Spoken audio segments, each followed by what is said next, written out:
ನಮಸ್ಕಾರ ಎಲ್ಲರಿಗೂ. ಕನ್ನಡಿಗರು ಆಸ್ಟ್ರೇಲಿಯಾ ಪಾಡ್ಕಾಸ್ಟ್ಗೆ ಸ್ವಾಗತ ಸುಸ್ವಾಗತ. ಇವತ್ತು ಒಬ್ಬರು ವಿಶೇಷ ವ್ಯಕ್ತಿಯನ್ನ ನಾನು ನಿಮ್ಗೆ ಪರಿಚಯ ಮಾಡಿಸ್ಕೊಡ್ತಾ ಇದ್ದೀನಿ. ಅವ್ರ ಹೆಸರು ಕೇಳಿದ್ರೆ ನಿಮ್ಗೆ ಇವ್ರು ನಮ್ ಸರ್ ಅಂತ ಹೇಳಕ್ಕಾಗತ್ತೆ. ಅವರ ಅವ್ರ ಮುಖ ನೋಡಿದ್ರೆ ನಿಮ್ಗೆ ಇವ್ರು ನಾನೆಲ್ಲೋ ಟಿವಿ ಮೇಲೆ ನೋಡಿದಿರಿ, ನಾಟಕದಲ್ಲಿ ನೋಡಿದಿರಿ ಅಂತ ನಿಮ್ಗೆ ಅನ್ಸುತ್ತೆ.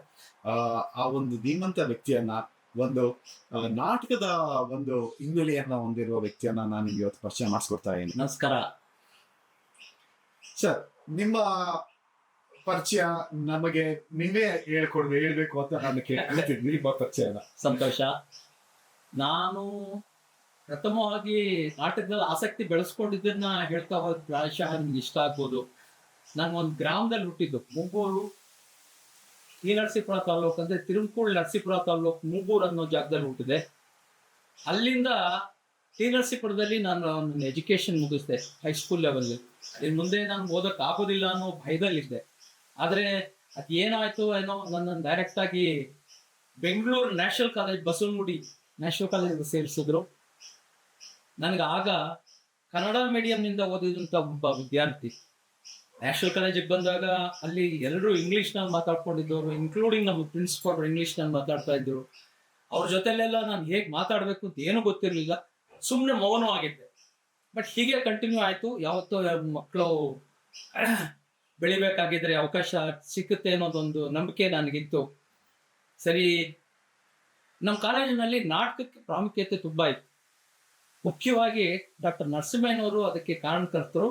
ನಾಟಕ ಹೈಸ್ಕೂಲಿಂದ ಬರೋ ವಿದ್ಯಾರ್ಥಿಗಳಿಗೆ ಮತ್ತು ಕಾಲೇಜಲ್ಲೇ ಇರೋ ವಿದ್ಯಾರ್ಥಿಗಳಿಗೆ ನಾಟಕದ ಅಭ್ಯಾಸ ಮಾಡಿಸಿ ನಾಟಕದ ಕಾಂಪಿಟೇಷನ್ ಮಾಡಿಸ್ಬೇಕು ಅಂತದೊಂದು ಭಾಳ ಇತ್ತು. ಆ ಸಂದರ್ಭದಲ್ಲಿ ಒಬ್ಬ ವ್ಯಕ್ತಿ ಬಂದರು. ಅವ್ರ ಹೆಸರು ನಾಣಿ ಅಂತ, ಅಂದರೆ BN ನಾರಾಯಣ್ ಅಥವಾ ಮೇಕಪ್ ನಾಣಿ ಅಂತ. ಅವರು ಈ ನಾಟಕದಲ್ಲಿ ಆಸಕ್ತಿ ಇರೋರ್ನೆಲ್ಲನೂ ಒಂದು ಕಡೆ ಸೇರಿಸಿದ್ರು. ನಾನು ಕೂಡ ಅಲ್ಲಿ ಬಂದಿದ್ದೆ. ಆಗ ನನಗೆ ತಲೆಯಲ್ಲಿ ತುಂಬ ಕೂದಲಿತ್ತು, ಕರ್ಲಿ ಹೇರ್ ತುಂಬ ಇತ್ತು. ನನ್ನನ್ನು ನೋಡಿ ಅವರು ಇಲ್ಲಿ ಬಾರ ಇಲ್ಲಿ ಅಂತಂದ್ರು. ಬಂದು ನಾ ಹತ್ರ ಬಂದು ಹೋಗಿ ನಿಂತ್ಕೊಂಡಾಗ, ನೀನು ನಾಟಕ ಮಾಡ್ತೀಯಾ? ನನಗೆ ಮಾತಾಡೋಕೆ ಬರ್ತಾನೆ ಇರಲಿಲ್ಲ. ಅವರು ಫಸ್ಟ್ ಕೇಳಿದ್ದು ನನ್ನ ವಾಟ್ಸ್ ಯುವರ್ ನೇಮ್ ಅಂತ. ನನಗೆ ಆನ್ಸರ್ ಮಾಡೋಕೆ ಗೊತ್ತಾಗ್ಲಿಲ್ಲ. ಪಕ್ಕದಲ್ಲಿ ನನ್ನ ಇದ್ರ ಸ್ನೇಹಿತರೆಲ್ಲ ಜೋರಾಗಿ ನಕ್ಕರು. ಸರ್, ಅವನಿಗೆ ಇಂಗ್ಲೀಷ್ ಬರಲ್ಲ, ನೀವು ಕನ್ನಡದಲ್ಲಿ ಕೇಳಿ. ನಾನೇನು ತುಂಬ ಸಂಕೋಚ ಪಟ್ಕೊಂಡು ನಿಂತ್ಕೊಂಡ್ರು ನಮ್ಮ ನಾಣಿಯವ್ರು ಬಿಡದೆ, ಏನು ಯೋಚನೆ ಮಾಡಬೇಡ, ನೀನು ನಾಟಕ ಮಾಡು, ನಿನ್ನನ್ನು ನಾನು ತಯಾರು ಮಾಡ್ತೀನಿ ಅಂತ ಹೇಳಿದ್ರು. ಸರ್, ಅದೇ ನನ್ನ ಪ್ರಾರಂಭ. ಆ ವ್ಯಕ್ತಿ ನನ್ನನ್ನು ಗುರುತಿಸಿದ ಮೇಲೆ ಪ್ರತಿಯೊಂದು ಹೆಜ್ಜೆಯಲ್ಲೂ ನನ್ನನ್ನು ಕರೆಕ್ಟ್ ಮಾಡ್ತಾ ಹೋಗಿ ನನ್ನನ್ನು ಬೆಳೆಯೋದಕ್ಕೆ ಅವಕಾಶ ಮಾಡಿಕೊಟ್ಟು ಮುಂದೆ ಒಬ್ಬ ಕಲಾವಿದ ಆಗೋದಕ್ಕೆ ಸಹಾಯ ಮಾಡಿದ್ರು. ಈ ವ್ಯಕ್ತಿನ ನಾನು ಮರೆಯೋದೇ ಇಲ್ಲ. ಇದಕ್ಕೆ ನನಗೆ ಸಂಪೂರ್ಣವಾದ ಸಹಕಾರ ಕೊಟ್ಟವರು ನಮ್ಮ ಕಾಲೇಜ್ ಪ್ರಿನ್ಸಿಪಾಲ್ ಅಂತ ಡಾಕ್ಟರ್ H ನರಸಿಂಹಯ್ಯ. ಸೊ ಅವತ್ತು ಕನ್ನಡ ನಾಟಕ ಮಾಡಿದೆ. ಕನ್ನಡ ನಾಟಕ ಮಾಡಿದ್ಮೇಲೆ ಮುಂದಿನ ವರ್ಷ ನಾನು ಒಂದು ಹೀರೋ ಆಗಿ ಒಂದು ನಾಟಕದಲ್ಲಿ ಮಾಡೋಕ್ಕೆ ಅವಕಾಶ ಸಿಕ್ತು. ಅದೇ ಕಾಲೇಜಿನಲ್ಲಿ ಈ ನಟರಂಗ ಅನ್ನೋದು ತಂಡ ರಿಹರ್ಸಲ್ ಮಾಡ್ತಾ ಇದ್ರು. ಅವರಲ್ಲಿ ಸಿಂಹ ಅವರು, CR ಸಿಂಹ ಅವರು, ನಿಮಗೆ ಗೊತ್ತಿರ್ಬೋದು. ಸಿಂಹ ಅವರು ಆ ನಾಟಕ ಡೈರೆಕ್ಟ್ ಮಾಡ್ತಿದ್ರು. ಅವರು ನನ್ನನ್ನು ಗುರುತಿಸಿ ನೀನು ಒಂದು ಪಾತ್ರ ಮಾಡು ಅಂತ ಹೇಳಿ ಒಂದು ಅವಕಾಶ ಕೊಟ್ಟರು. ತೊಗಲಕ್ ನಾಟಕ ಅದು. ತೊಗಲಕ್ ನಾಟಕದಲ್ಲಿ ನನ್ನ ಪ್ರಪ್ರಥಮವಾದಂಥ ಒಂದು ನಾಟಕ ಪ್ರದರ್ಶನಕ್ಕೆ ಅವಕಾಶ ಸಿಕ್ತು. ಆ ನಾಟಕ ಮಾಡಿದೆ. ಅಲ್ಲಿಂದ ನನ್ನನ್ನು ಜನ ಗುರ್ಸಕ್ಕೆ ಶುರು ಮಾಡಿದ್ರು. ಸೊ ಅದಾದಮೇಲೆ ಸಮುದಾಯ ಅಂತ ಒಂದು ತಂಡಕ್ಕೆ ಸೇರಿದೆ. ಸಮುದಾಯದಲ್ಲಿ ಅನೇಕ ನಾಟಕಗಳು ಮಾಡಿದ್ರು. ನಿಮಗೆ ಗೊತ್ತಿರಬಹುದು, ತಾಯಿ ಅನ್ನೋದು ಒಂದು ಪ್ರಖ್ಯಾತವಾದ ನಾಟಕ. ಆ ನಾಟಕದಲ್ಲಿ ನಾನು ಆಕ್ಟ್ ಮಾಡಿದೆ. ಅದ್ಭುತವಾದಂಥ ಒಂದು ನಾಟಕ ಅದು. ಅದನ್ನು ನಿರ್ದೇಶನ ಮಾಡಿದವರು ಪ್ರಸನ್ನ ಅಂತ ಹೇಳಿ. ಆ ನಾಟಕ ಮಾಡಿದ್ಮೇಲೆ ನನಗೆ ಅನೇಕ ನಾಟಕಗಳು ಮಾಡುವಂಥ ಅವಕಾಶ ಸಿಕ್ತು. ಹೀಗೆ ನನ್ನ ನಾಟಕದ ಕಲೆ ಬೆಳ್ಕೊಂಡು ಬಂತು. ಆ ನಾಟಕ ಮಾಡುವಾಗ ನನಗೆ ಇನ್ನೂ ಕೆಲವು ಅನುಕೂಲಗಳು ಸಿಕ್ತು. ಅನಾನುಕೂಲಗಳನ್ನೆಲ್ಲ ಬಿಟ್ಟರೂ ನಾನು ನಾಟಕ ಮಾಡುವಂಥ ಸಂದರ್ಭಗಳೆಲ್ಲ ಕ್ರಿಯೇಟ್ ಮಾಡಿಕೊಟ್ರು. ಅದೇನಪ್ಪ ಅಂತಂದರೆ ನಾನು ಮ್ಯೂಸಿಕ್ ಮಾಡ್ಬೋದು ಅಂತ. ನಾಟಕಕ್ಕೆ ಹಿನ್ನೆಲೆ ಸಂಗೀತ ಮಾಡುವಂಥ ಅವಕಾಶ ಸಿಕ್ತು. ಸೊ ನಾನು ಮ್ಯಾಕ್ಬೆತ್, ಗೆಲಿಲಿಯೋ ಈ ನಾಟಕಗಳಿಗೆ ಹಿನ್ನೆಲೆ ಸಂಗೀತ ಮಾಡಿದೆ. ಅವಾಗ ನನ್ನನ್ನು ಡಾಕ್ಟರ್ ರಾಜಾರಾಮ್ ಅವ್ರು ಗುರುತಿಸಿದ್ರು. ಅವ್ರು ಗುರುತಿಸಿ, ನೀವು ನಮ್ಮ ಮುಂದೆ ಮುಖ್ಯಮಂತ್ರಿ ನಾಟಕ ಮಾಡ್ತೀವಿ, ಈ ಮುಖ್ಯಮಂತ್ರಿ ನಾಟಕಕ್ಕೆ ನೀವು ಹಿನ್ನೆಲೆ ಸಂಗೀತ ಕೊಡಬೇಕು, ಮ್ಯೂಸಿಕ್ ಕೊಡಬೇಕು ಅಂತೇಳಿ ನನ್ನನ್ನು ಒತ್ತಾಯ ಮಾಡಿದ್ರು. ನಾನು ತುಂಬ ಸಂತೋಷದಿಂದ ಒಪ್ಕೊಂಡೆ. ಅದು 1980. 1980ರಲ್ಲಿ ನಾಟಕ ಪ್ರಾರಂಭ ಆಯಿತು. ನನಗೆ ಸಂಗೀತ ಮಾಡೋದಕ್ಕೆ ಅವಕಾಶ ಕೊಟ್ಟು ಅವತ್ತು ಪ್ರಾರಂಭವಾದಂಥ ಆ ಕಲೆಯ ಬೆಳವಣಿಗೆ ಇವತ್ತು ತನಕ ಬಂತು. ಇವತ್ತು 872 ನಾಟಕಗಳು ಮಾಡಿದ್ದೀವಿ. ಅಷ್ಟೋ ನಾಟಕಗಳಿಗೆ ನನಗೆ ಹಿನ್ನೆಲೆ ಸಂಗೀತ ಕೊಡುವಂಥ ಒಂದು ಅವಕಾಶ ಸಿಕ್ಕಿ, ಹೀಗೆ ನಾನೊಬ್ಬ ಸಾಮಾನ್ಯ ವ್ಯಕ್ತಿ, ಒಂದು ಹಳ್ಳಿಯಿಂದ ಬಂದವನಿಗೆ ಇಷ್ಟೊಂದು ಅವಕಾಶ ಸಿಕ್ಕಿ ಒಬ್ಬ ನಟ ಆಗೋದಕ್ಕೆ ಸತ್ಯ ಆಯ್ತು. ಸರ್, ನೀವು ನಟರು ಕೂಡ ಆಗಿದ್ದೀರಾ. ಅದ್ರ ಜೊತೆಗೆ ನಿಮ್ ಕಾಲೇಜಿನ ಒಬ್ರು ಕೆಮಿಸ್ಟ್ರಿ ಪ್ರೊಫೆಸರ್ ಆಗೂ ಕೂಡ ನೀವು ಕಾರ್ಯನಿರ್ವಹಿಸಿದ್ರ. ಹೇಗೆ ನಿಮ್ಮ ನಾಟಕ ಮತ್ತೆ ನಿಮ್ಮ ಒಂದು ಪ್ರೊಫೆಷನ್ ಕೆಮಿಸ್ಟ್ರಿ ಯಾವ ರೀತಿ ನಿಮಗೆ ಒಂದು ಸಮತೋಲನ ಮಾಡ್ಕೋತಾ ಇದ್ರಿ ಅದನ್ನ? ಒಳ್ಳೆ ಪ್ರಶ್ನೆ ಕೇಳಿದಿರಾ ನೀವು. ನಾನು ಹೀಗೆ ನಾಟಕದಲ್ಲಿ ಎಲ್ಲಾನು ಆಕ್ಟ್ ಮಾಡ್ಕೊಂಡು ಎಲ್ಲರ ಜೊತೆಲಿ ಇದ್ಕೊಂಡೆ ಬೆಳೀತಾ ಇದ್ದಾಗ ನನ್ನ MSc ಕೂಡ ಪೂರ್ತಿ ಆಯ್ತು. MSc ಮುಗಿದ ಮೇಲೆ ನಾನು ವಿದೇಶಕ್ಕೆ ಹೋಗಿ, ಈ ದೇಶಕ್ಕೆ ಆಸ್ಟ್ರೇಲಿಯಾ ಅಂತ ದೇಶಕ್ಕೆ ಹೋಗಿ ವಿದ್ಯಾಭ್ಯಾಸ ಮಾಡಬೇಕು ಅಂತ ಡಾಕ್ಟರ್ HN ಅವ್ರು ಕೇಳಿದ್ರೆ, ಅವರು ಅಲ್ಲೇನಿದೆ ಮಹಾ ಮಾಡೋದು ಅಂತದ್ದು, ನಮ್ಮ ದೇಶದಲ್ಲೇ, ನಮ್ಮ ಕನ್ನಡದ ದೇಶದಲ್ಲೇ ಇದ್ಕೊಂಡು ಕನ್ನಡ ನಾಟಕ ಮಾಡಿಸು ನೀನು, ಇದರಿಂದ ನಿನಗೆ ಇನ್ನೂ ಹೆಚ್ಚು ಖ್ಯಾತಿ ಸಿಕ್ಕುತ್ತೆ ಅನ್ನೋ ಒಂದು ಆಶಯ ಅವ್ರಿಗೆ. ಸೊ ನನ್ನನ್ನು ಅಲ್ಲೇ ಮೇಷ್ಟ್ರಾಗಿ ಸೆಲೆಕ್ಟ್ ಮಾಡಿಕೊಂಡ್ರು. ಮೇಷ್ಟ್ರಾದ ಒಂದು 2 ವರ್ಷಕ್ಕೆ ನನ್ನನ್ನು ನಾಟಕದ ನ್ಯಾಷನಲ್ ಕಾಲೇಜ್ನಲ್ಲೇ ನಾಟಕ ವಿಭಾಗದ ಮುಖ್ಯಸ್ಥನನ್ನು ಮಾಡಿದ್ರು. ಇಲ್ಲಿ ಇಂಟರ್ಸೆಕ್ಷನ್ ಡ್ರಾಮಾ ಕಾಂಪಿಟೇಷನ್ಗಳೆಲ್ಲ ಮಾಡುವಂಥ ಅವಕಾಶ ಸಿಕ್ಕಿತ್ತು. ನಾನೇನು ಮಾಡ್ತಿದ್ದೆ ಅಂದರೆ, ವಿದ್ಯಾರ್ಥಿಗಳನ್ನ ಸೆಲೆಕ್ಟ್ ಮಾಡಿಕೊಂಡು ಅವ್ರಿಗೆ ನಾಟಕದ ಬಗ್ಗೆ ಎಷ್ಟು ಸಾಧ್ಯವಾಗುತ್ತೋ ಅಷ್ಟು ಹೇಳ್ಕೊಡ್ತಾ ಇದ್ದೆ. ಆ ನಾಟಕ ಆ್ಯಕ್ಟಿಂಗ್ ಆಗ್ಬೋದು, ಪ್ರೊಡಕ್ಷನ್ ಆಗ್ಬೋದು, ಮೇಕಪ್ ಆಗ್ಬೋದು, ಅಥವಾ ಕಾಸ್ಟ್ಯೂಮ್ಸ್ ಆಗ್ಬೋದು, ಇದನ್ನೆಲ್ಲ ಹೇಳ್ಕೊಟ್ಟು ಅವ್ರಿಗೆ ಟ್ರೈನಿಂಗ್ ಕೊಡ್ತಾ ಇದ್ದೆ. ನನಗೆ ಬೆನ್ನೆಲುಬಾಗಿದ್ದವರು ಮಿಸ್ಟರ್ ನಾಣಿ ಅವರು. ಅವ್ರ ಸಹಾಯದಿಂದ ಮಕ್ಕಳನ್ನ ನಾಟಕದಲ್ಲಿ ತಯಾರು ಮಾಡೋದಕ್ಕೆ ಒಂದು ಅವಕಾಶ ಸಿಕ್ತು. ಹೀಗೆ ಅನೇಕ ವಿದ್ಯಾರ್ಥಿಗಳು ನಮ್ಮ ಕಾಲೇಜಿಂದ ಬೆಳಕಿಗೆ ಬಂದರು. ಬಹಳ ಮುಖ್ಯವಾಗಿ ನನ್ನ ವಿದ್ಯಾರ್ಥಿ ಇಷ್ಟು ಬೆಳವಣಿಗೆ ಪಡ್ಕೊಂಡು ಬಂದವನು ಅಂತಂದರೆ, ನೀವು ಕೇಳಿರ್ಬೋದು ರಂಗಾಯಣ ರಘುನ ಕಾಲೇಜಿನಲ್ಲಿ ಯಾತಕ್ಕೂ ಬೆಳೆದೇ ಇದ್ದವನು ಅಂತ ನೆಗ್ಲೆಕ್ಟ್ ಮಾಡಿಬಿಟ್ಟಿದ್ರು. ಆದರೆ ನಾನು ಅವನನ್ನು ಗುರುತಿಸ್ದೆ, ಇಲ್ಲ ನೀನಲ್ಲಿ ನಟನೆ ಇದೆ, ನೀನು ನಾಟಕ ಮಾಡಬೇಕು, ಇದನ್ನು ಮಾಡ್ತೀನಿ, ನಾನೆಲ್ಲ ಹೇಳ್ಕೊಡ್ತೀನಿ ಅಂತ ಹೇಳಿ ಅವನು ಸದಾ ನನ್ನ ಜೊತೆಲಿ ಮಾತ್ರ ಇರ್ತಿದ್ದ, ನಾಟಕ ಮಾಡೋದಕ್ಕೆ ಬರ್ತಿದ್ದ. ಸೊ ಈಗ ನಾಟಕ ಮಾಡಿಕೊಂಡು ಅವನು ಮಾಡಿದಾಗ ಒಂದು ಹೇಗೋ BA ಮುಗೀತು. BA ಮುಗಿದ ಮೇಲೆ ಮುಂದೆ ಏನು ಮಾಡಲಿ ಸರ್, ಮುಂದೆ ಮಾಡೋದಕ್ಕೆ ಬೆಸ್ಟ್ ಜಾಗ ಅಂದರೆ ನೀನು ಮೈಸೂರಿನ ರಂಗಾಯಣಕ್ಕೆ ಹೋಗೋ, ಅಲ್ಲಿ ನಿನಗೆ ಎಲ್ಲ ಅನುಕೂಲ ಸಿಕ್ಕುತ್ತೆ ಅಂತ ಹೇಳಿದೆ. ರಂಗಾಯಣ ಸೇರ್ಕೊಂಡ. ಅವನಲ್ಲಿದ್ದಂಥ ಆ ಪೊಟೆನ್ಷಿಯಾಲಿಟಿ, ಆ್ಯಕ್ಟ್ ಮಾಡುವಂಥ ಒಂದು ಶಕ್ತಿ ಇತ್ತಲ್ಲ, ಅದರಿಂದ ಒಂದು ಪ್ರಖ್ಯಾತನಾದಂಥ ಒಬ್ಬ ನಟ ಆದ. ಕನ್ನಡ ಚಿತ್ರರಂಗದಲ್ಲಿ ರಂಗಾಯಣ ರಘು ನಿಜವಾಗ್ಲೂ ಇವತ್ತು ಒಳ್ಳೆ ಸ್ಥಾನ ಪಡೆದಿದ್ದಾನೆ. ಇದೇ ರೀತಿ ತುಂಬ ವಿದ್ಯಾರ್ಥಿಗಳು. ಇನ್ನೊಬ್ಬ ಕಿಶೋರ್, ಇವತ್ತು ಕಿಶೋರ್ ಬಗ್ಗೆ ನೀವು ಅನೇಕ ನಾಟಕ ಸಿನಿಮಾಗಳು ನೋಡಿದ್ದೀರ. ಆ ಕಿಶೋರು ಅಷ್ಟೇ, ಅವನು ಯಾವುದೋ ಒಂದು ಅತ್ಯಂತ ಸಣ್ಣ ರೋಲ್ನ ನಾನು ಅವನ ಕೈಲಿ ಮಾಡಿಸಿದೆ. ಅವನಿಗೆ ಅದರಲ್ಲಿ ಆಸಕ್ತಿ ಬಂತು. ಆ ಆಸಕ್ತಿನ ಅವನು ಬೆಳೆಸ್ಕೊಂಡು ಮುಂದೆ ಒಬ್ಬ ದೊಡ್ಡ ಕಲಾವಿದ ಆಗಿ ಬೆಳೆಯೋದಕ್ಕೆ ಅವಕಾಶ ಆಯಿತು. ಇವತ್ತು ಅವನು ಪ್ರಖ್ಯಾತ ಕಲಾವಿದನಾಗಿದ್ದಾನೆ. ನಾನು ಇದೆಲ್ಲ ಯಾತಕ್ಕೆ ಹೇಳಕ್ಕೆ ಬರ್ತೀನಿ ಅಂತಂದರೆ, ವಿದ್ಯಾರ್ಥಿಗಳಿಗೆ ಅದರಲ್ಲಿ ಆಸಕ್ತಿ ಮೂಡಿಸೋದಿದೆಯಲ್ಲ, ಈ ಆಸಕ್ತಿ ಮೂಡಿಸಿದ್ರೆ ಅವ್ರ ಮುಂದೆ ದೊಡ್ಡ ಪ್ರಮಾಣದಲ್ಲಿ ಕಲಾವಿದನಾಗ್ಬೋದು. ಅದಕ್ಕೆ ನಾವು ಅವಕಾಶ ಕೊಡಬೇಕು, ಒಂದು ಪ್ಲಾಟ್ಫಾರ್ಮ್ ಕ್ರಿಯೇಟ್ ಮಾಡಬೇಕು ಅನ್ನೋದು ನನ್ನ ಉದ್ದೇಶ. ಆದರೆ ಇವತ್ತಿನ ದಿನಗಳಲ್ಲಿ, ಇವತ್ತು TV ಮೀಡಿಯಂ ಇಷ್ಟು ಬೆಳೆದಿರೋದ್ರಿಂದ ಇಲ್ಲೇ ಬೇಕಾದಷ್ಟು ಪ್ಲಾಟ್ಫಾರ್ಮ್ಗಳು ಕ್ರಿಯೇಟ್ ಆಗ್ತಾ ಇದೆ. ಸೊ ಇಲ್ಲಿ ಅವರೇ ಬಂದು ಅವರು ನಾಟಕ ಕಲಿಬೋದು, ಅಥವಾ ನಾಟಕದ ಯಾವ್ಯಾವ ವಿಭಾಗ ಇದೆಯೋ ಅದನ್ನೆಲ್ಲ ಕಲ್ತ್ಕೊಳ್ಬೋದು. ಪ್ಲಸ್ ಸಂಗೀತ, ನೃತ್ಯ ಇದ್ರಲ್ಲಿ ಕೂಡ ನಾವು ಭಾಗವಹಿಸ್ಬೋದು ಅಂತ ಅವಕಾಶ ಇದೆ. ಇದನ್ನೆಲ್ಲ ನಾವು ಹಿಂದೆ ಪಡ್ಕೊಳಕ್ ಸಾಧ್ಯ ಇರಲಿಲ್ಲ, ಬಟ್ ಇವತ್ತು ಅದು ಅವಕಾಶ ಸಿಗ್ತಾ ಇದೆ. 5-6 ದಶಕಗಳಿಂದ ನೀವು ನಾಟಕದಲ್ಲಿ ಇದ್ದೀರಾ. ಈ ನಾಟಕ ವೃತ್ತಿ ಇರ್ಬೋದು, ಇವೆಲ್ಲವೂ ನಿಮಗೆ ಈ ನಾಟಕದ ಒಂದು ವೃತ್ತಿ ಜೀವನದಿಂದ ಯಾವ ರೀತಿ ಬದಲಾವಣೆ ತಂದಿದೆ ಸರ್ ನಿಮ್ಮ ಜೀವನದಲ್ಲಿ?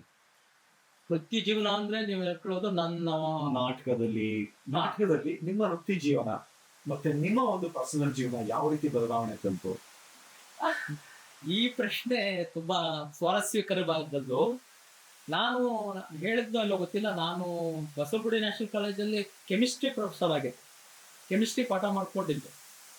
ಆದರೆ ನನ್ನನ್ನು ಆ ಕಾಲೇಜಿನ ಪ್ರಿನ್ಸಿಪಾಲ್ ಡಾಕ್ಟರ್ HN ಅವರು, ಕೆಮಿಸ್ಟ್ರಿ ಮಾಡಕ್ಕೆ ಬೇಕಾದ ಜನ ಸಿಗ್ತಾರಪ್ಪ, ಈ ನಾಟಕ ಮಾಡ್ಸಕ್ಕೆ ಎಲ್ಲಿ ನುಡ್ಕೊಂಡು ಬರಲಿ ನಾನು, ಅವ್ರಿಗೆ ಸಂಬಳ ಕೊಟ್ಕೊಂಡು ಇಸ್ಕೊಳಕ್ಕಾಗಲ್ಲ, ಇಲ್ಲ ನೀನು ಯಾವ ದೇಶಕ್ಕೂ ಹೋಗೋದೆಲ್ಲ ಬೇಡ, ಇಲ್ಲೇ ಇದ್ದುಕೊಂಡು ಕನ್ನಡ ನಾಟಕ ಮಾಡು ಅಂತ ಹೇಳೋದು. ಅದನ್ನು ಹೇಳಿದೆ ನಾನು ಮೊದಲೇ. ಇಲ್ಲಿ ಏನಾಗ್ತಿತ್ತು ಅಂತಂದ್ರೆ ನನಗೆ ಯಾವ್ದಾದ್ರು ನಾಟಕ ಮಾಡಿಸ್ಬೇಕು, ಹುಡುಗರ ಜೊತೆಲಿ ಒಂದು ಆಕ್ಟಿವಿಟಿ ಮಾಡಿಸ್ಬೇಕು ಅಂತಂದಾಗ ನನ್ನನ್ನು ಕ್ಲಾಸಿಗೆ ಹೋಗಿ ತಗೊಳ್ಳೋದಿದ್ರು ಪರವಾಗಿಲ್ಲ, ನೀ ನನ್ನ ಕೆಲಸ ಆ ನಾಟಕದ ಕೆಲಸ ಮಾಡು ಅಂತ ಹೇಳುವಂತ ಒಂದು ದೊಡ್ಡ ಮನಸ್ಸು ನಮ್ಮ ಡಾಕ್ಟರ್ ಎಚ್ ಎನ್ ಅವರಲ್ಲಿ. ಅದರಿಂದ ನಮಗೆ ಫ್ರೀಡಮ್ ಸಿಕ್ಕಿರೋದ್ರಿಂದ ನಾಟಕನ ಮಾಡಿಸ್ಬೇಕು. ಹೀಗೆ ನಾಟಕನೇ ಮಾಡಿಸ್ಕೊಂಡು ಬಂದ್ಮೇಲೆ ನನಗೇನಾಗ್ತಿತ್ತು, ಆ ವರ್ಷದಲ್ಲಿ ಬೆಂಗಳೂರಲ್ಲಿ ದೂರದರ್ಶನ ಬಂತು. ಬೆಂಗಳೂರಿನಲ್ಲಿ ದೂರದರ್ಶನ ಬಂದಾಗ ಈ ನಾಟಕದಲ್ಲಿದ್ದಂಥ ಎಲ್ಲ ಕಲಾವಿದರು ಒಬ್ಬೊಬ್ಬರಾಗಿ ದೂರದರ್ಶನಕ್ಕೆ ಹೋಗ್ತಾ ಬಂದ್ರು. ಸೊ ನಾನು ಒಬ್ಬ ಅಲೆಮಾರಿ, ನಾನು ಒಬ್ಬ ದೂರದರ್ಶನ ಕಲಾವಿದ ಹೋದೆ. ಸೊ ಅಲ್ಲಿ ಕೆಲವು ನಾಟಕಗಳನ್ನು ಮಾಡೋ ಅವಕಾಶ ಸಿಕ್ಕಿತ್ತು. ನಾಟಕ ಅಂದರೆ ಅಥವಾ ಸೀರಿಯಲ್ಲೋ ಬಿಟ್ಟು ಅದನ್ನೇನೋ ಆ ಥರ ಮಾಡ್ಕೊಂಡಿದ್ದು. ಸೊ ಹೀಗೆ ಮಾಡ್ಕೊಂಡು ಬಂದಾಗ ಮುಂದೆ ಅದು ಬೇರೆ ಬೇರೆ ಚಾನೆಲ್ಗಳೆಲ್ಲ ಬಂದಾಗ ನಮಗೆ ಬೇಕಾದಷ್ಟು ಅವಕಾಶಗಳು ಸಿಕ್ತು. ಸೊ ಈ ಅವಕಾಶಗಳನ್ನ ಉಪಯೋಗಿಸ್ಕೊಂಡು ನಾವು ಸೀರಿಯಲಲ್ಲಿ ಆ್ಯಕ್ಟ್ ಮಾಡೋದಕ್ಕೆ ಅವಕಾಶ. ಅದರಲ್ಲಿ ಬಹಳ ಮುಖ್ಯವಾದ್ದು ನೀವೆಲ್ಲರೂ ಬಹಳ ಚೆನ್ನಾಗಿ ಗುರುತಿಸಿರೋದಂಥದ್ದು ಅಂದರೆ ಟಿ ಎನ್ ಸೀತಾರಾಮ್ ಅವರು ಪ್ರೊಡ್ಯೂಸ್ ಮಾಡಿದಂಥ ನಾಟಕಗಳು, ಸೀರಿಯಲ್ಗಳು, ಸೀರಿಯಲ್ಗಳು. ಅದರಲ್ಲೂ ಮುಖ್ಯವಾಗಿ ಮಾಯಾಮೃಗ.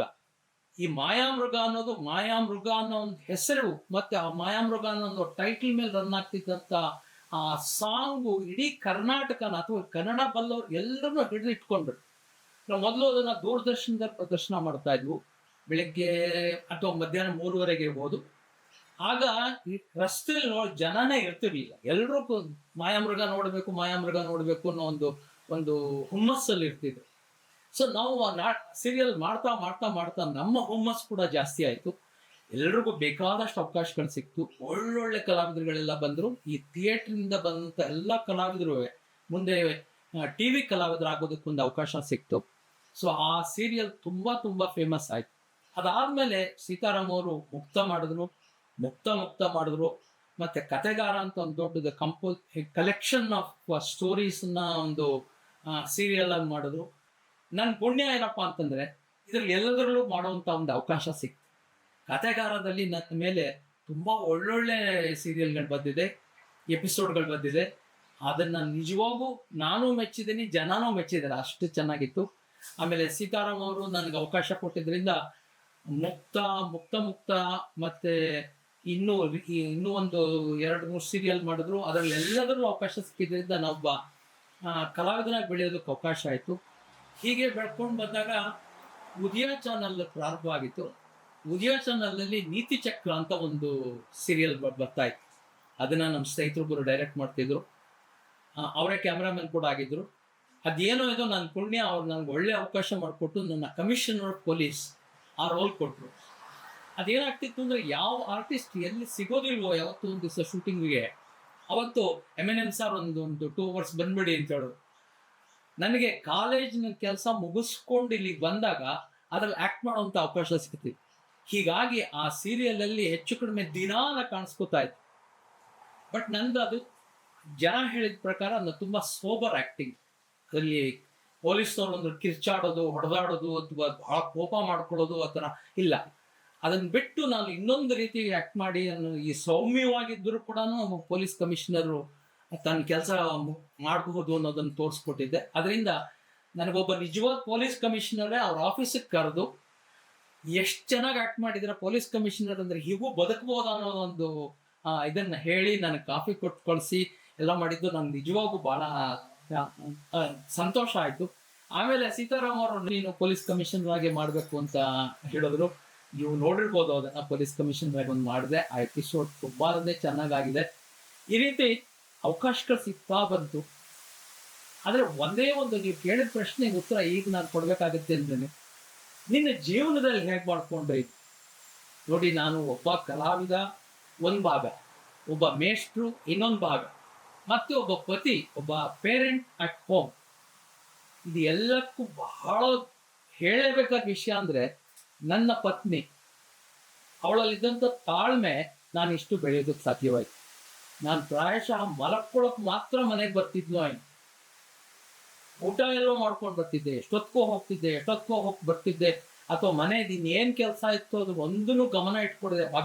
ಮಗ ಬೆಳೆಯೋದು ಅವ್ನು ಹೇಗೆ ಹೋಗ್ತಾನೆ ಅಂತ ಇದ್ರ ಮೇಲೆ ಯಾವುದೂ ಗಮನ ಇಲ್ಲದೆ ನಾಟಕ ಸೀರಿಯಲ್ ಅಂದ್ಕೊಂಡೆ ಇದ್ರೂ ಸ್ವಲ್ಪ ಕೂಡ ಬೇಸರ ಮಾಡ್ಕೊಡ್ದೆ ನನ್ನ ಒತ್ತಾಸೆಯಾಗಿದ್ದರಿಂದ ಪ್ರಾಯಶಃ ನಾನು ಏನಾದರೂ ಕಲಾವಿದ ಅಂತ ನೀವು ಹೇಳೋದಾಗ್ಲಿ ಅಥವಾ ನಾನೇ ಹೇಳ್ಕೊಳ್ಳೋದಾಗಲಿ ಅದಕ್ಕೆ ಮೂಲತಃ ಕಾರಣ ನನ್ನ ಪತ್ನಿ. ಸೊ ಈ ಈ ವಿಷಯ ಯಾಕೆ ಹೇಳ್ತೀನಿ ಅಂದ್ರೆ, ಅನೇಕ ಕಲಾವಿದರಲ್ಲಿ ಆ ಕಲೆ ಅರ್ಧದಲ್ಲಿ ಸತ್ತೋಗುತ್ತೆ ಅಥವಾ ಅವ್ರ ಜೀವನದಲ್ಲಿ ಬದಲಾವಣೆ ಆಗುತ್ತೆ. ಯಾಕೆ ಹೀಗಾಗುತ್ತೆ ಅಂದ್ರೆ ಹೊಂದಾಣಿಕೆ ಇರೋದಿಲ್ಲ. ಗಂಡ ಹೆಂಡತಿ ನಡುವೆ ಹೊಂದಾಣಿಕೆ ಇದ್ರೆ ಆಗ ಆ ಪತಿ ಆಗ್ಬೋದು ಅಥವಾ ಪತ್ನಿ ಆಗ್ಬೋದು. ಪತ್ನಿ ಆಕ್ಟಿಂಗ್ ಮಾಡ್ಕೊಂಡಿದ್ದು ಪತಿ ಅವಳನ್ನ ನೋಡ್ಕೋತಾ ಇರ್ಬೋದು, ಅಥವಾ ಪತಿ ಅಥವಾ ಉಲ್ಟಾ. ಹಾಗೆಲ್ಲ ಆದ ಸಂದರ್ಭದಲ್ಲೂ ಬಹಳ ಮುಖ್ಯವಾದ ಬೇಕಾಗಿರೋದು ಹೊಂದಾಣಿಕೆ. ಆ ಹೊಂದಾಣಿಕೆ ಇರೋದ್ರಿಂದಾನೆ ಮಾತ್ರ ಕಲಾವಿದ ಬೆಳೆಯೋದಕ್ಕೆ ಸಾಧ್ಯವಾಗಿದೆ. ಆದರೆ ನೀವು ನೋಡಿರ್ಬೋದು, ಕನ್ನಡ ಸೀರಿಯಲ್ ಆಗ್ಬೋದು, ಕನ್ನಡ ಸಿನಿಮಾದಲ್ಲಾಗ್ಬೋದು, ಇಲ್ಲೆಲ್ಲಾನು ಈ ದುರಂತಗಳಾಗಿದೆ. ಎಲ್ಲಿ ಹೊಂದಾಣಿಕೆ ಇರೋದಿಲ್ವೋ ಅಲ್ಲಿ ದುರಂತ ಆಗುತ್ತೆ. ಎಲ್ಲಿ ದುರಂತ ಆಗುತ್ತೋ ಕಲೆ ಬೆಳೆಯೋದು ನಿಂತು. ಸೊ ನನಗೆ ನನ್ನ ಅದೃಷ್ಟ, ನನಗೆ ಸಿಕ್ಕಿದ್ದಂಥ ಪತ್ನಿ, ನನ್ನ ಹೆಂಡತಿ ನಿಜವಾಗೂ ಇದನ್ನೆಲ್ಲಾನು ಅರ್ಥ ಮಾಡಿಕೊಂಡು, ಬೇಕಾದ್ರೆ ಬೈಯೋದನ್ನ ನನಗೆ ಬಿಟ್ಟ ಮೇಲೆ ಬೈತೀನಿ ಅಂತ ಅನ್ಕೊಂಡ್ರೋ ಏನೋ ಗೊತ್ತಿಲ್ಲ, ನನ್ನ ಜೊತೆಲಿ ತುಂಬಾ ಹೊಂದಾಣಿಕೆ ಮಾಡ್ಕೊಂಡಿದ್ದರಿಂದ ನನಗೆ ಇಷ್ಟೆಲ್ಲ ಬೆಳೆಯೋದಕ್ಕೆ ಸಾಧ್ಯ ಆಯಿತು. ಸೊ ಇದು ಎಲ್ರಿಗೂ ಸಿಕ್ಕಿದ್ರೆ ತುಂಬಾ ಸಂತೋಷ. ಈಗ ನೀವು ಮುಖ್ಯಮಂತ್ರಿ ಡ್ರಾಮಾ ಆಗಿರ್ಬೋದು, ಇಲ್ಲ ಅಂದ್ರೆ ಸೀರಿಯಲ್ಗಳಾಗಿರ್ಬೋದು ಮಾಡಿದ್ರಿ. ಎಸ್ಪೆಷಲಿ ನೀವು ಈ ಕಲಾಗಂಗೋತ್ರಿ ಇಲ್ಲ ನಟರಂಗದಲ್ಲಿ ಅವರ ಒಂದು ತಂಡದ ಜೊತೆ ನಿಮ್ಮ ಒಡನಾಟಗಳು ಹೇಗಿತ್ತು ಸರ್? ನಾನು ಸಮುದಾಯದಲ್ಲಿ ಕೂಡ ಆಕ್ಟ್ ಮಾಡಿದ್ದೇನೆ, ನಟರಂಗದಲ್ಲಿ ಒಂದು ನಾಟಕ ಮಾಡಿದೆ, ಅದು ತೊಗ್ಲಕ್ ಅಂತ ಒಂದು ನಾಟಕ ಮಾಡಿದೆ. ಅದನ್ನ CR ಸಿಂಹ ಅವ್ರು ಆಕ್ಟ್ ಮಾಡಿದ್ರು. ಒಬ್ಬ ಅದ್ಭುತವಾದಂತ ಕಲಾವಿದ ಮತ್ತೆ ನಿರ್ದೇಶಕ ಅವರು CR ಸಿಂಹ ಅವರು. ಅವ್ರ ಜೊತೆ ಕೆಲಸ ಮಾಡೋದು ಒಂದು ತುಂಬಾ ಸಂತೋಷವಾದ ವಿಷಯ. ಮತ್ತೆ ಅದೇ ನಟರಂಗದಲ್ಲಿ ಇನ್ನೂ ಒಂದು ನಾಟಕದಲ್ಲಿ ಮಾಡೋದಕ್ಕೆ ಅವಕಾಶ ಸಿಕ್ಕಿತ್ತು, ಮಿಡ್ ಸಮ್ಮರ್ ನೈಟ್ ಡ್ರೀಮ್ ಅಂತ. ಅದೊಂದು ನೃತ್ಯ ನಾಟಕ. ನನಗೆ ಡ್ಯಾನ್ಸ್ ಬರೋದಿಲ್ಲ, ಅದರಿಂದ ನಾನು ಮಾಡ್ತಿರ್ಲಿಲ್ಲ.